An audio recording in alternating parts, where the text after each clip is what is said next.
Hello bachcho, let's read this question. For question, two statements are given, one label assertion A and other label reason R. Select the correct answer to this question from the codes A, B, C and D as given below. Let's first of all read the assertion. Assertion is that work done in moving a charge between any 2 points in an electric field depends on the path followed by the charge.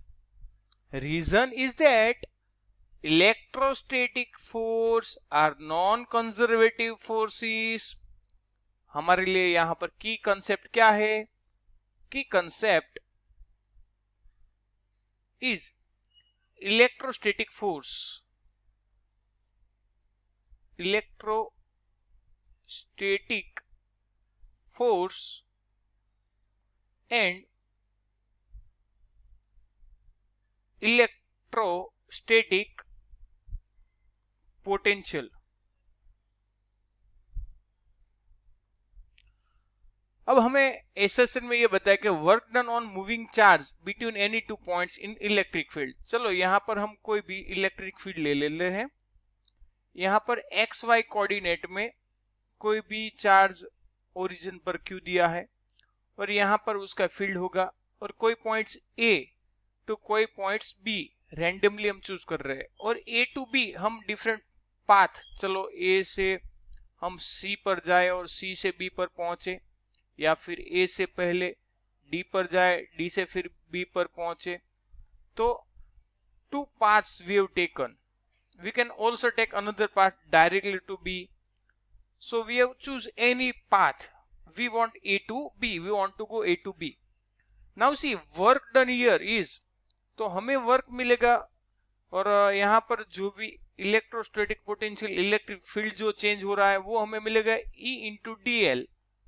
Electric field होगा इस charge की वजह से और वो हमें मिलेगा electrostatic potential और वो डिपेंड कर रहा है कहां से कहां हम इंटीग्रेट कर रहे हैं. तो ए टू बी, तो ए टू बी जब हम जाएंगे तो हम आइदर सी पाथ से जाए, डी पाथ से जाए, कोई भी पाथ से जाए, लेकिन हम इंटीग्रेट ए टू बी तो हमें फाइनल जो आंसर मिलेगा वो सिर्फ डिपेंड करेगा, वो ओनली डिपेंड्स ऑन इनिशियल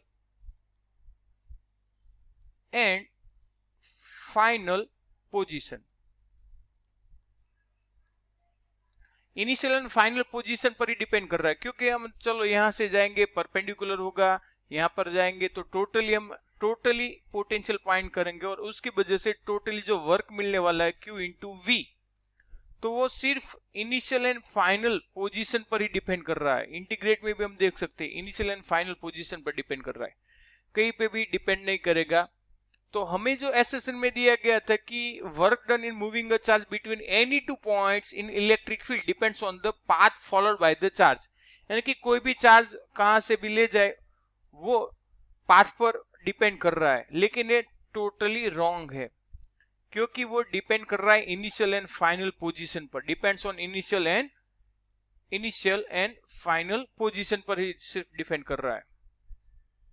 और दूसरी बात, electrostatic force are non conservative forces. समझो कि ऐसा कोई भी फोर्सेस जो पाथ पर डिपेंड ना करता हो, फोर्स जो पाथ पर डिपेंड ना करता हो, यानी कि पाथ इंडिपेंडेंट, ऐसा कोई भी फोर्स हो तो उसको कंजर्वेटिव फोर्स बोला जाता है. फोर्स की जो पाथ से इंडिपेंडेंट हो उसे कंजर्वेटिव फोर्स. यहां पर हमारा इलेक्ट्रोस्टैटिक फोर्स है जो हमने की कंसेप्ट में लिखा है, तो हमें रीजन में दिया कि वो नॉन कंजर्वेटिव है, लेकिन वो यहां पर पाथ पर डिपेंड नहीं कर रहा है तो वो इंडिपेंडेंट है, तो यानी कि ये कंजर्वेटिव फोर्स है.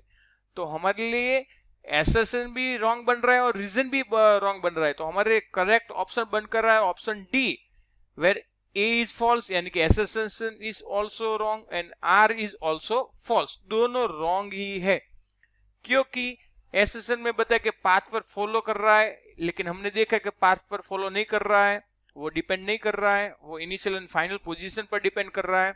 और दूसरी बात कि इलेक्ट्रोस्टैटिक फोर्स वो नॉन कंजर्वेटिव बताया गया, लेकिन वो तो यहाँ पर पाथ इंडिपेंडेंट हो, पाथ पर डिपेंड नहीं कर रहा है, यानी कि वो कंजर्वेटिव फोर्स है, लेकिन यहां में नॉन कंजर्वेटिव बताया, तो रीजन ये भी रॉन्ग हुआ और एसेसन भी रॉन्ग हुआ. So correct option is option D.